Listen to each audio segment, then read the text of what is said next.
এতিয়া আমি ক'বলৈ ভাষা পোৱা নাই। এক গুৰুত্বপূৰ্ণ খবৰ, দৰঙৰ দলগাঁৱৰ 3 গৰাকী শ্ৰমিক আবদ্ধ হৈ আছে উমৰাংচুৰ কয়লাখনিত। উমৰাংচুৰ কয়লাখনিত আবদ্ধ হৈ আছে মুস্তাফা শেখ, হুছেইন আলী আৰু জাকিৰ হুছেইন। প্ৰশাসনে সম্প্ৰতিও তেওঁলোকৰ কোনো অৱস্থাৰ খবৰ দিয়া নাই যদিও পৰিয়ালৰ লোকে ইতিমধ্যে মৃত্যুৰ খবৰ লাভ কৰিছে। ক্ষতিপূৰণৰ দাবী জনাইছে পৰিয়াল তথা ৰাইজে। আমি পুনৰ জনাইছো এই গুৰুত্বপূৰ্ণ খবৰ, দৰঙৰ দলগাঁৱৰ 3 গৰাকী শ্ৰমিক আবদ্ধ হৈ আছে উমৰাংচুৰ কয়লাখনিত। উমৰাংচুৰ কয়লাখনিত আবদ্ধ মুস্তাফা শেখ, হুছেইন আলী আৰু জাকিৰ হুছেইন। প্ৰশাসনে সম্প্ৰতিও তেওঁলোকৰ কোনো অৱস্থাৰ খবৰ দিয়া নাই যদিও পৰিয়ালৰ লোকে ইতিমধ্যে মৃত্যুৰ খবৰ লাভ কৰিছে। ক্ষতিপূৰণৰ দাবী জনাইছে পৰিয়াল তথা ৰাইজে। মানে তেখেতে 4 নম্বৰ হেলমাৰীৰ বাসিন্দা হয়, জাকিৰ হুছেইন, দেউতাকৰ নাম মধু শেখ। তেখেতে যোৱা সপ্তাহত ঘৰৰ পৰা মেঘালয় সীমাৱৰ্তী অসমৰে কয়লাখনিত কাম কৰিবলৈ গৈছিল।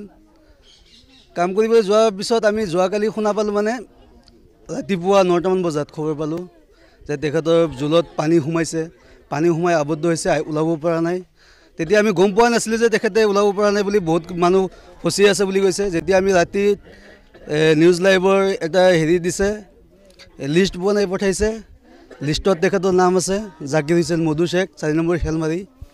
কথা হ'ল আমি মৰ্মান্তিত, এনেকুৱা পৰিস্থিতি, ঘৰৰ পৰিৱেশ বহুত বেয়া, সিহঁতৰ আৰ্থিক জৰুলা, বৃদ্ধ মাতৃ আছে, 2টা কন্যা সন্তান আছে, ঘৈণীয়েক আছে। এতিয়া আমি ক'বলৈ ভাষা পোৱা নাই, সিহঁতৰ কান্দোনৰ ফলত আমিও মৰ্মাহত হৈ গৈছোঁ। কথা হ'ল সিহঁতক আমি অসম চৰকাৰক এটা আহ্বান জনাইছোঁ, সিহঁতৰ নশ্বৰ দেশটো ওলাই আনিব লাগে আমি কবৰস্থ কৰিবৰ কাৰণে। 2টা কন্যা সন্তান কান্দি কান্দি একদম ভাগৰি পৰি আছে তেওঁলোকৰ কাৰণে। আমি স্থানীয় ৰাইজ হিচাপে আমিও বহুত দুখ পাইছোঁ।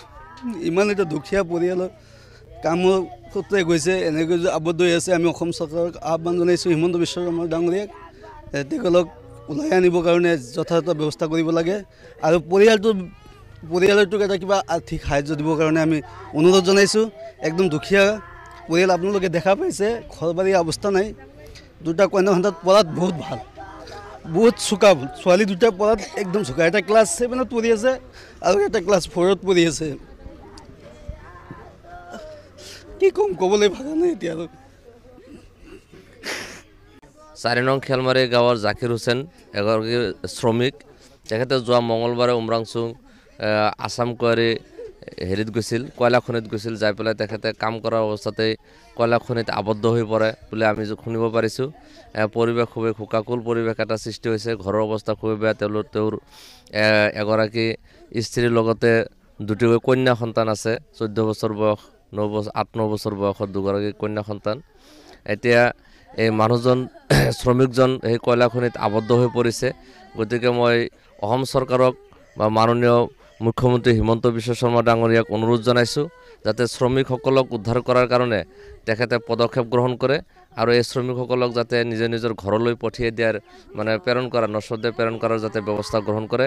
আৰু পৰৱৰ্তী অৱস্থাত যাতে এই যিহেতু পৰিৱেশ আপোনালোকে দেখা পাই আছে খুবেই জৰাজীৰ্ণ অৱস্থা এওঁলোকৰ, গতিকে সেই দিশত সংস্থাপনৰ কাৰণে যাতে বিহিত ব্যৱস্থা গ্ৰহণ কৰে, তাকে মই দাবী জনাইছোঁ।